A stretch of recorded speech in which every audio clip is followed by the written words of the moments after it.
یہ حدیث بھی قبر کے حوالے ہی سے ہے کہ حضرت زید بن ثابت انصاری رضی اللہ تعالیٰ عنہ سے روایت ہے کہ ایک دفعہ جب کہ رسول اللہ صلی اللہ علیہ وآلہ وسلم اپنی خچری پر سوار قبیلے بنی نجار کے ایک باغ میں سے گزر رہے تھے اور ہم آپ کے ساتھ تھے، اچانک آپ کی خچری راستے سے ہٹی اور ٹیڑھی ہوئی اور اس کی ایسی حالت ہوئی کہ لگتا تھا کہ قریب آپ کو گرا دے گی۔ اچانک نظر پڑی تو دیکھا کہ وہاں پر 5 یا 6 قبریں ہیں، تو آپ نے فرمایا ان قبر کی مردوں سے کون واقف ہے؟ تو ساتھیوں میں سے ایک شخص نے کہا میں جانتا ہوں۔ آپ نے فرمایا یہ لوگ کس زمانے میں مرے تھے؟ تو اس نے کہا یہ لوگ زمانے شرک میں مرے تھے، تو یعنی ایک مشرک تھے جب وہ مرے تھے۔ تو آپ نے فرمایا یہ لوگ اپنی قبروں میں عذاب میں مبتلا ہیں، اگر یہ خوف نہ ہوتا کہ تم مردوں کو دفن نہ کر سکو گے تو میں اللہ سے دعا کرتا کہ قبر کے عذاب میں جتنا کچھ کہ میں سن رہا ہوں وہ تم میں سے کو بھی کچھ سنا دے۔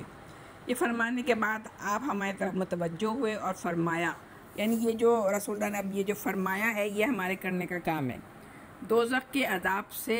اللہ سے پناہ مانگو، سب کی زبان سے نکلا ہم دوزخ کے عذاب سے اللہ کی پناہ مانگتے ہیں۔ آپ نے فرمایا قبر کے عذاب سے اللہ کی پناہ مانگو،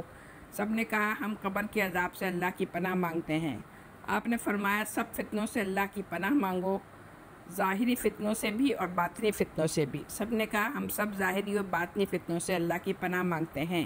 آپ نے فرمایا دجال کے عظیم ترین فتنے سے اللہ کی پناہ مانگو، ہم سب نے کہا ہم دجالی فتنے سے اللہ کی پناہ مانگتے ہیں۔ اچھا اب اس ایک حدیث کو پڑھ کے ایک تو مجھے یہ لگ رہا تھا کہ یہ جو دعائیں رسول اللہ نے بتائی ہیں ہم وہ دعائیں تو نہیں مانگ رہے ہوتے، ہم زیادہ تر جو ہماری دعائیں ہوتی ہیں وہ ہماری دنیا تک ریلیٹ ہوتی ہیں۔ مثال کے طور پر اگر ہم کو ایگزام دینے جا رہے ہوتے ہیں تو ہمیں بس ہم اسی بری طرح بس اس کی فکر میں لگے ہوتے ہیں کہ بس ہمارا ایگزام کلیئر ہو جائے، یا ہمارا کوئی بچہ بیمار ہوتا ہے تو ہم اس کے لیے بس دعا کر رہے ہوتے ہیں۔ کہ یہ جو بہت اہم ترین دعائیں ہیں جس سے کہ ہم میں سے ہر ایک کو لازماً سابقہ پیش آنا ہی ہے، بلکہ میں کہتی ہوں ہمیں جو تشہد کے بعد جو دعائیں بتائی گئی ہیں نا، تو ربنا آتے نا، اور جو ہم پڑھتے ہیں ربی جلنی وہ نہیں ہے، یہ والی دعا بتائی گئی ہے کہ اللہم انی اعوذ بک من عذاب القبر واعوذ بک من عذاب جہنم واعوذ بک من عذاب فتنۃ المسیح الدجال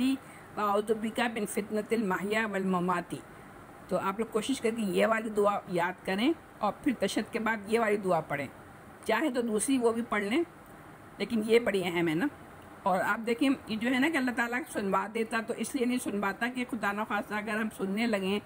بلکہ بعض اوقات آپ دیکھیں جو لوگ ہم اپنے کسی پیارے کو دفنا رہے ہوتے ہیں قبر کے اندر، تو سب بھی ہمیں کچھ نہیں پتہ چل رہا ہوتا کہ اس فرد کے ساتھ جو آپ کے جس کو ہم مٹی ڈال کر آ رہے ہیں واپس، اب اس کے ساتھ وہاں پر کیا گزر رہی ہوگی۔ تو یہاں پہ اس میں تشریح میں یہی لکھا ہے کہ اگر اللہ تعالیٰ وہ سنوا دیتا تو مائیں بھی بچوں کو دودھ نہ پلا سکتی۔ تو یہ ہے کہ بس ہمیں ویسے ہی ہمیں خود اپنے ذہن کو دنیا کے فوکس سے ہٹا کر، کیونکہ دنیا ہر وقت ہمارے فوکس میں لگی ہوتی ہے، دنیا اب یہ کرنا، اب دنیا کا کام، اب کھانا پکانا ہے، اب ڈرامہ دیکھنا ہے، اب جو ہے بچے کو ٹیوشن پڑھانی ہے، اب بچے کو ٹیوشن پہ بھیجنا ہے، اس سے آگے نکل کے ہمارا دماغ سوچتا ہی نہیں ہے۔ تو یہ اہم ترین بات یہ کہ ہمیں یہ سب چیزیں ہمیں خود سوچنی ہیں۔